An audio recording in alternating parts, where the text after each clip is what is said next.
The fall of the Vex Empire left a massive hole in galactic politics that dozens of species wanted to fill. Military commanders and ambitious politicians across the galaxy began making plans to claim former Vex territory for themselves. But humanity surprised everyone once again by choosing a completely different path. President Moon Yunbi stood before the Galactic Council in the Great Assembly Hall on Nexus Prime. Representatives from 300 species filled the curved rows of seats, while billions more watched the broadcast from their homeworlds. Her speech would be remembered for centuries as the moment when galactic civilization took a new direction. She began by talking about Park Mina and the innocent colonists of New Sol. The president explained that their deaths had shown the universe something important about the difference between strength and brutality. True strength came from protecting the weak, not from crushing them under your boot. Instead of claiming Vex worlds as conquered territory, humanity was offering something the galaxy had never seen before. They proposed creating an alliance of free worlds, where every species would have an equal voice regardless of their military power or economic wealth. Members would govern themselves while working together for mutual protection and prosperity. Response was immediate and overwhelming. The Chak, who had built their civilization on cooperative trading, became the first alien species to formally join what would become known as the Alliance of Free Worlds. Their insectoid delegates clicked their approval as they signed the founding charter alongside human representatives. The peaceful Moor contributed their advanced medical technology to the Alliance. Their floating cities had developed treatments for diseases that affected dozens of different species. Now they offered to share this knowledge freely with anyone who joined the growing Confederation of Worlds. The plant-like Vel brought their expertise in sustainable agriculture and environmental management. Their homeworld had been a barren rock, until they learned to work with nature instead of fighting against it. Within a few centuries, they had transformed their planet into a garden paradise that could support billions of beings. Even former Vex subjects began joining the Alliance in large numbers. The reptilian sect had been enslaved for over 400 years, but now found humans offering them full membership, rather than just protection from their former oppressors. Captain Kim Tai-hyun worked directly with sect leaders to help them establish their first democratic government in living memory. But not everyone trusted humanity's motives. Some species worried that humans were simply replacing the Vex as the new galactic overlords. Others questioned whether beings who could wage war so effectively could truly be trusted with peace. Admiral Yang addressed these concerns in a remarkable ceremony broadcast across the galaxy. Standing before the assembled fleet that had destroyed the Vex Empire, he announced that humanity was voluntarily reducing its military forces. The weapons built to protect the innocent had served their purpose, and now it was time to step back. Dozens of human warships were converted into hospital ships and research vessels. The terrible weapons that had shattered Vex defenses were dismantled, and their components used to build schools and farms on liberated worlds. It was a demonstration of power unlike anything the galaxy had ever witnessed. The former Vex Emperor, Kree, was captured trying to escape on a refugee transport near the galactic rim, but instead of executing him as the Vex had executed Mina, the Alliance put him on trial. The proceedings were broadcast to every civilized world, showing a new kind of justice based on law rather than might. Dr. Kang Minsu served as the chief prosecutor, presenting evidence of Vex crimes against hundreds of innocent species. Entire civilizations had been wiped out simply because they refused to submit to imperial rule. Billions of beings had died in Vex prison camps and slave labor facilities, but the trial also allowed Kree to defend himself and present his own evidence. Many aliens watched in amazement as humans demonstrated that even their worst enemies deserved fair treatment under the law. The concept of justice for everyone regardless of their crimes was revolutionary in a galaxy that had always operated on the principle of might makes right. The most powerful moment came when survivors from New Sol testified about the day their world was attacked. Kim Sora stood before the assembled court and spoke directly to the alien who had ordered her daughter's death. Her words were simple, but they carried the weight of absolute moral authority. She told Kree that he had killed Mina to demonstrate Vex strength, but her death had shown the galaxy something far more powerful. It had revealed the strength that came from choosing to do what was right even when faced with impossible odds. That kind of courage could not be conquered by any weapon or defeated by any army. The trial lasted for months as prosecutors presented evidence from across the former empire. Witnesses testified about atrocities that had been hidden for centuries. The full scope of Vex brutality was revealed to a shocked galaxy that had never known the complete truth about imperial rule.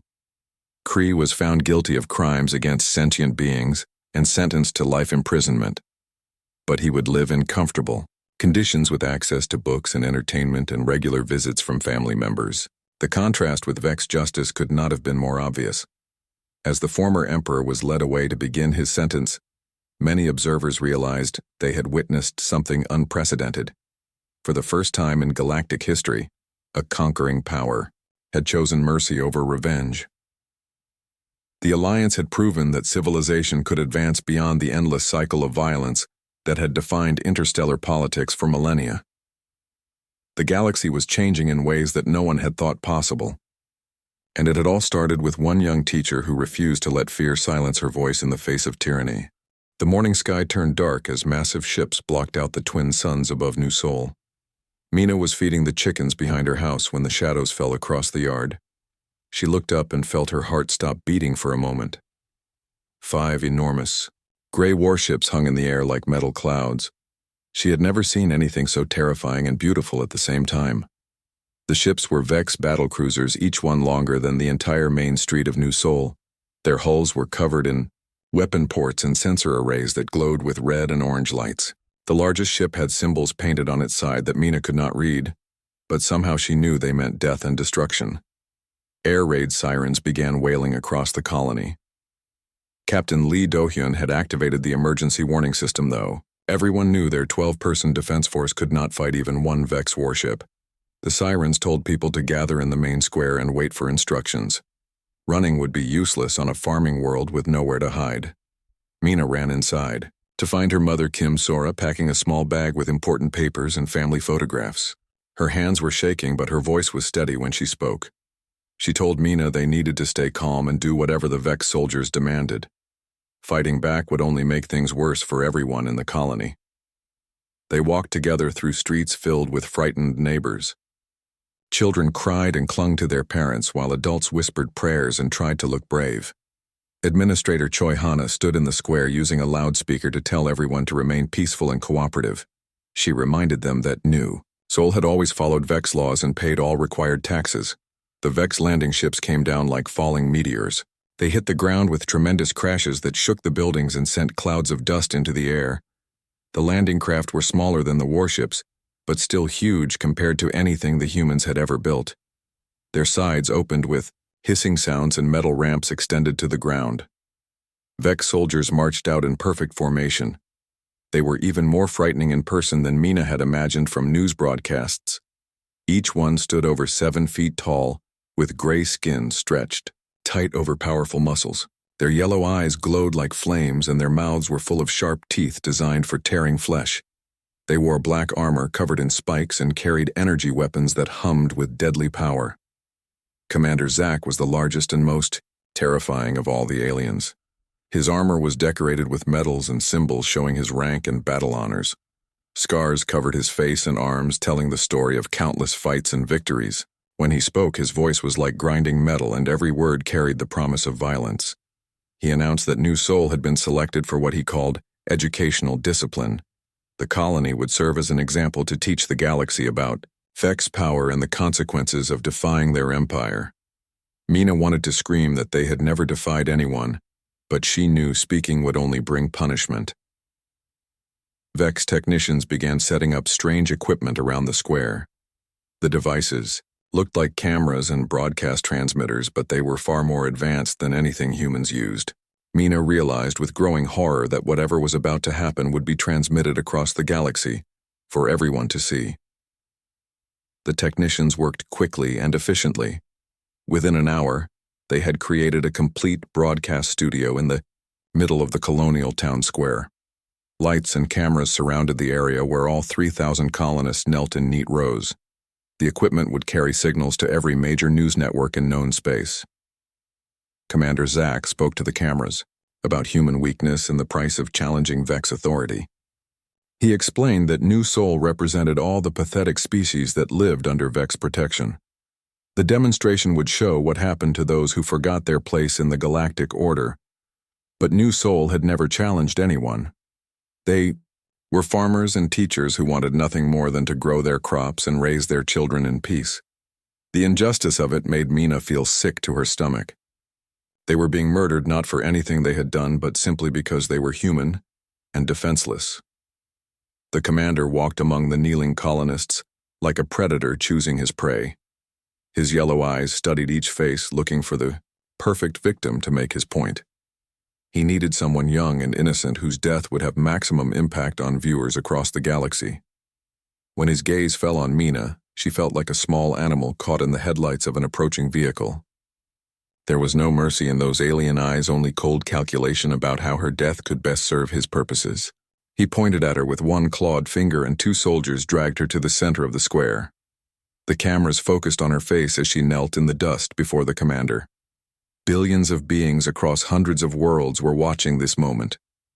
Most expected to see another routine display of Vex power, followed by increased tribute demands from subject species. Mina thought about her students and the books she loved to read. Stories of heroes who stood up for what was right, even when facing impossible odds filled her mind. She remembered the tales of brave people who chose to die with dignity, rather than beg for mercy they would never receive. She looked directly into the main camera and spoke in a clear voice that carried across the galaxy through the broadcast equipment. She told the universe her name and explained that she taught children to read and dream of better worlds. Then she said the words that would change galactic history forever. If you kill me for that, then you prove humans are better than you. Commander, Zack raised his energy weapon and fired. The beam of red light struck Mina in the chest, and her body fell to the ground like a broken doll. The other colonists screamed and wept, but the soldiers kept them from moving. The cameras continued recording every moment of their grief and horror. The execution was broadcast live to every civilized world in the galaxy. But instead of demonstrating Vex strength, it showed something else entirely. It revealed the casual cruelty of an empire that would murder an innocent teacher just to make a political point. The reaction was immediate and explosive across the galaxy. The broadcast of Mina's death reached Earth exactly 7 hours and 23 minutes after Commander Zack pulled the trigger. Admiral Yang Sunho was eating breakfast in his quarters aboard the flagship Seoul when his communications officer burst through the door without knocking. The young lieutenant's face was pale and his hands shook as he handed over the emergency transmission. Yang watched the recording in complete silence. He saw the terrified colonists kneeling in the dust. He heard Mina's brave final words. He watched her fall as the alien weapon burned through her chest. When the recording ended, he sat motionless for several minutes while his coffee grew cold on the table. The Admiral was a quiet man who had spent 40 years building Earth's space defense forces. Most aliens considered human military technology to be primitive and outdated. They saw Earth's small fleet of a few hundred ships and dismissed humans as a minor species that posed no threat to anyone. This was exactly what Yang had wanted them to think. For decades, Earth had been secretly building weapons and ships in hidden facilities throughout the outer system. Asteroid mining stations concealed advanced shipyards, research bases beyond. Pluto developed new technologies that no alien species had ever imagined. The human military had been preparing for the day when diplomacy would fail and they would need to fight for their survival. That day had arrived. Yang activated the emergency communication system that connected him to every human military installation in known space. His message was broadcast simultaneously to secret bases on dozens of worlds and hidden fleets scattered throughout the galaxy. The sleeping giant was about to wake up, and the universe would never be the same. Within 12 hours, human warships began emerging from hyperspace across Vex territory. These were not the simple patrol craft that aliens had seen before. They were sleek, deadly vessels equipped with weapons that bent the laws of physics and armor that could absorb the energy of a star. Each ship carried enough firepower to destroy a planet and the speed to outrun anything the Vex had ever built. Captain Park Jinwoo commanded the assault ship Incheon as it dropped out of hyperspace near the Vex homeworld. Mina had been his younger sister, and her death filled him with a cold rage that scared his own crew members. The normally cheerful officer now moved like a predator hunting prey that had nowhere left to run. The bridge of the Inchin was filled with the soft hum of advanced technology. Holographic displays showed the positions of hundreds of Vex defense platforms surrounding their capital world. Any other species would have seen those defenses and turned back to find an easier target. But humans had learned to plan for impossible. Odds Lieutenant Song Hyun reported that Vex Orbital Command was demanding they withdraw immediately or face complete destruction. The alien commander seemed confident that his defense network could handle a few primitive human ships. He had no idea what was about to hit him.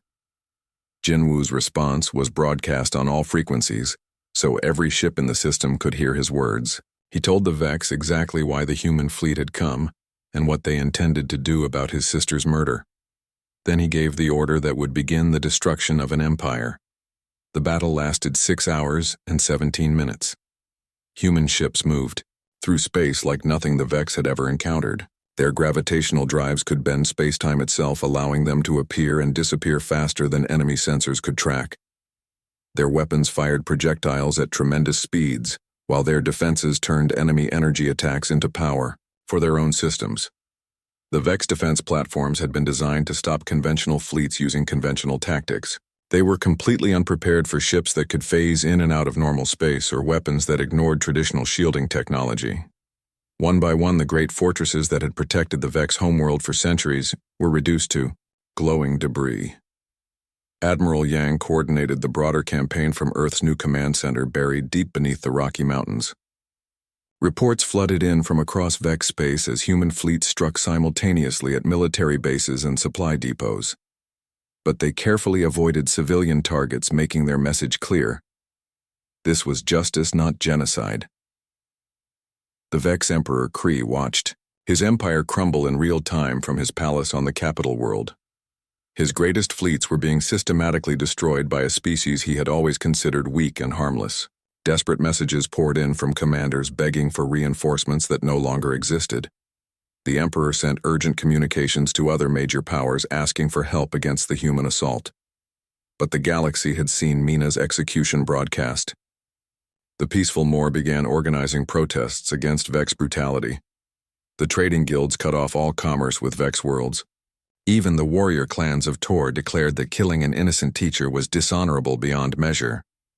Most shocking of all, some Vex soldiers began laying down their weapons after learning the truth about New Sol. Commander Zack had told his forces they were attacking dangerous rebels who threatened galactic security. The broadcast showed them they had helped murder defenseless farmers and children.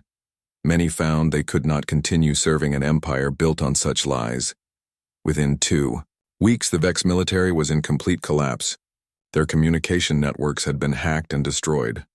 Their supply lines were cut by human raiders who struck without warning and vanished before reinforcements could arrive. Subject species across their territory rose in rebellion as news of human victories spread.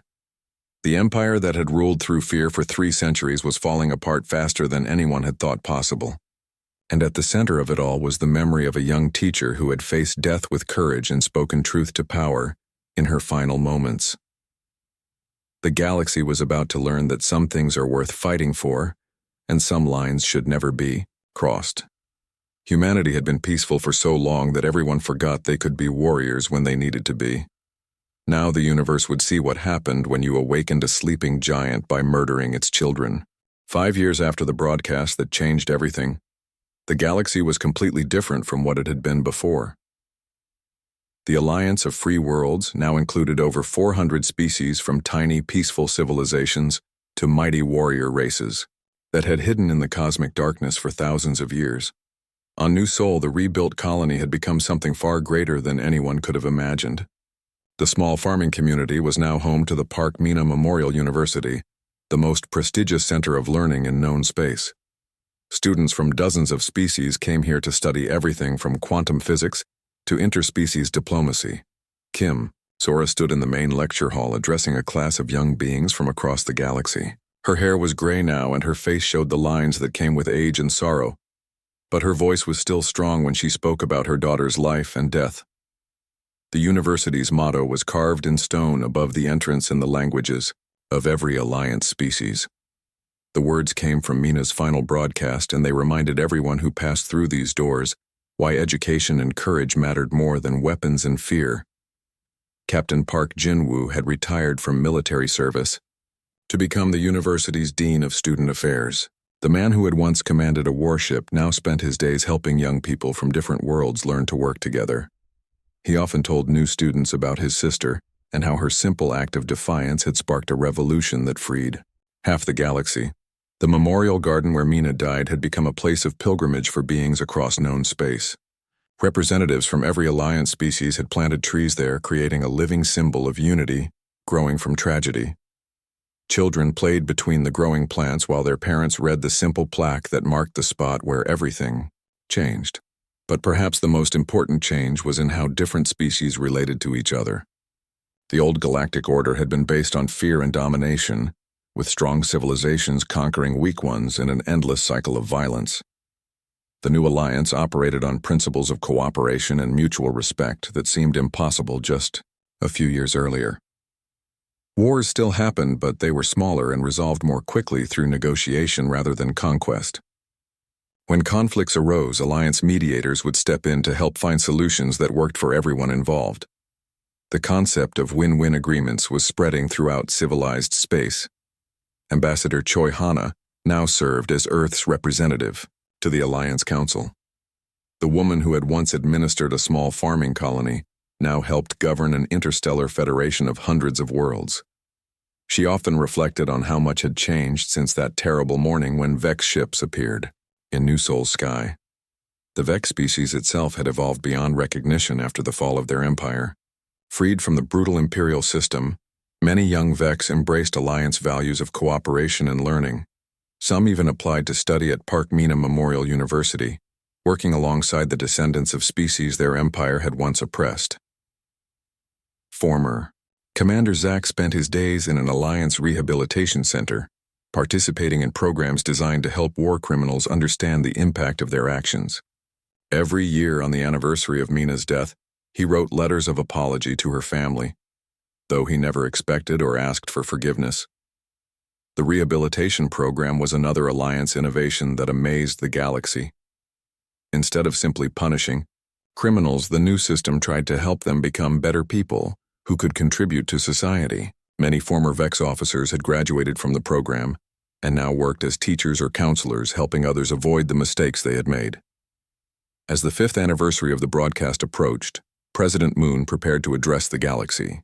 Once again, her message would be broadcast to every Alliance world and many neutral systems that were considering joining the growing confederation.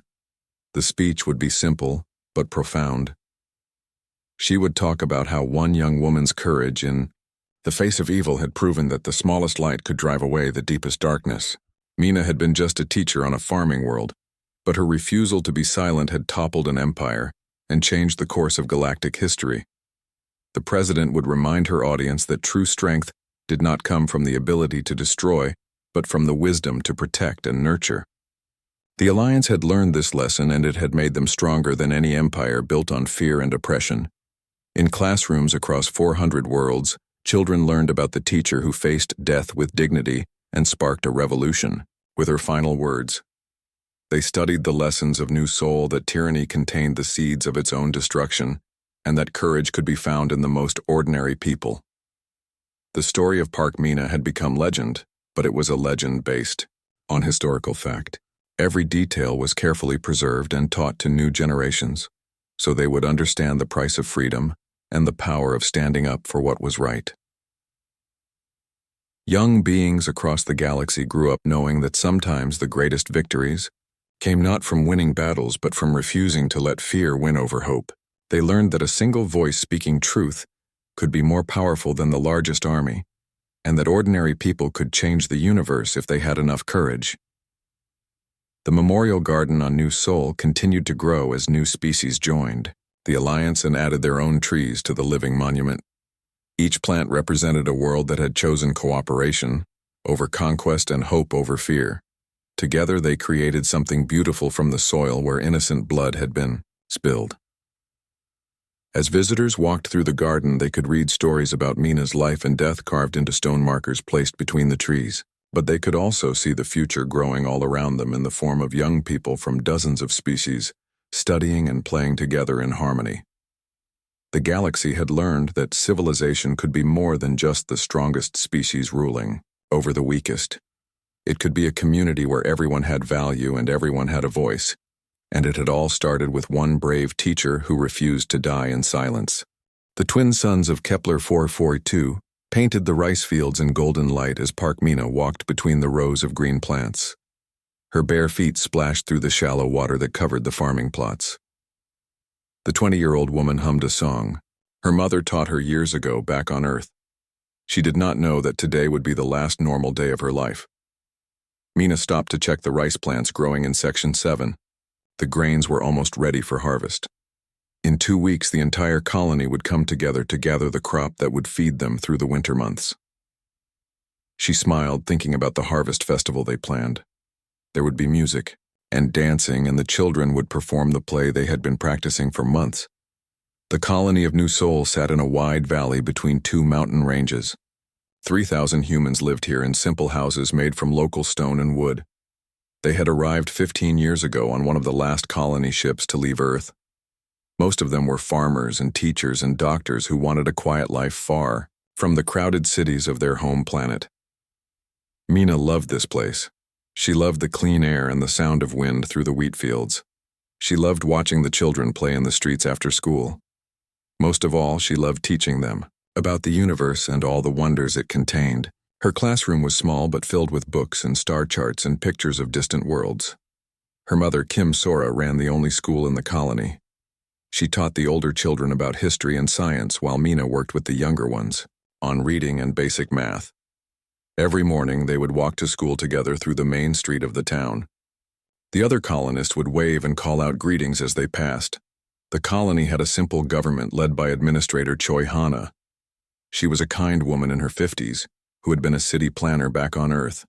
She made sure everyone had what they needed and settled disputes when they arose. Most problems were small things like whose turn it was to use the shared farming equipment or where to build a new well. Captain Lee Do-hyun commanded the small defense force that protected the colony. He had 12 men and women under his command, and they carried basic weapons that were mostly used to scare away the large animals that sometimes threatened the crops. The captain often worried that they were too far from other human settlements. The nearest Earth colony was 8 light-years away, and it would take months for help to arrive if they needed it. But Administrator Choi always reminded him that humans survived by staying small and quiet.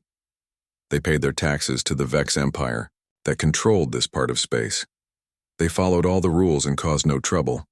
The Vex rarely visited New Sol, and when they did, it was only to collect tribute payments and check that everything was in order. The Vex Empire was huge and powerful. They controlled hundreds of star systems across this part of the galaxy. The Vex themselves were tall, gray-skinned beings who valued strength and military power above everything else. They had conquered dozens of alien species over the past 3 centuries and ruled them through fear and harsh punishments. Most humans in the galaxy lived on Earth or in the core colonies, where they had some protection from Earth's small but modern space fleet. But the outer colonies like New Sol were on their own. They survived by being useful and unthreatening. They grew food and made simple goods that they traded for the technology they needed to survive. Mina had never seen a Vex in person, but she had watched news broadcasts from the inner systems. They looked scary with their cold yellow eyes and sharp teeth, but they mostly ignored humans because humans were not considered a threat to anyone. Earth had never started a war, and human colonies never rebelled against their alien rulers. Life in New Sol was peaceful and predictable. People worked hard during the day and spent evenings with their families. Children played games in the streets while adults sat on their porches and talked about the weather and the crops. Sometimes traveling merchants would arrive with goods from other worlds and news from the wider galaxy. The colonists had heard about the war between the Vex Empire and the Keth Rebellion. The Keth were a warrior species that had been fighting the Vex for 3 years. But the war seemed very far away from their quiet farming world. Administrator Choi said they should focus on their own lives and let the great powers fight their battles without involving innocent people. Mina finished checking the rice fields and walked back toward the town. She could see smoke rising from the chimneys of houses where families were cooking dinner. Children ran past her carrying toy spaceships and making engine noises with their mouths. Everything seemed normal and safe, just like it had been every day for 15 years. She stopped at the small market to buy vegetables for dinner. The vendor was an old man named Park Bong-soo, who had known her since she was a child. He always gave her extra tomatoes and refused to take full payment. Today he was excited because his grandson had just learned to read his first complete book. As she walked home, Mina thought about her plans for the next day. She would teach the children about the moons of Jupiter and show them pictures of the Great Red Spot. Then she would help her mother prepare lessons about Earth history. In the evening, she planned to sit by the river and read one of her favorite books about ancient Earth civilizations. She had no way of knowing that Vex warships were already moving through hyperspace toward their system. She did not know that Commander Zack had received orders to make an example of a human colony, to show the galaxy that the Vex Empire was still strong despite the ongoing war. She could not imagine that their peaceful world had been chosen for destruction simply because they were human and defenseless. The sun was setting behind the western mountains as Mina reached her house. Her mother was waiting for her with a warm smile and questions about her day. They ate dinner together and talked about their students and their plans for the harvest festival. Outside their window, the first stars were appearing in the darkening sky. It was a perfect evening and a perfect life that would end tomorrow when the ships arrived.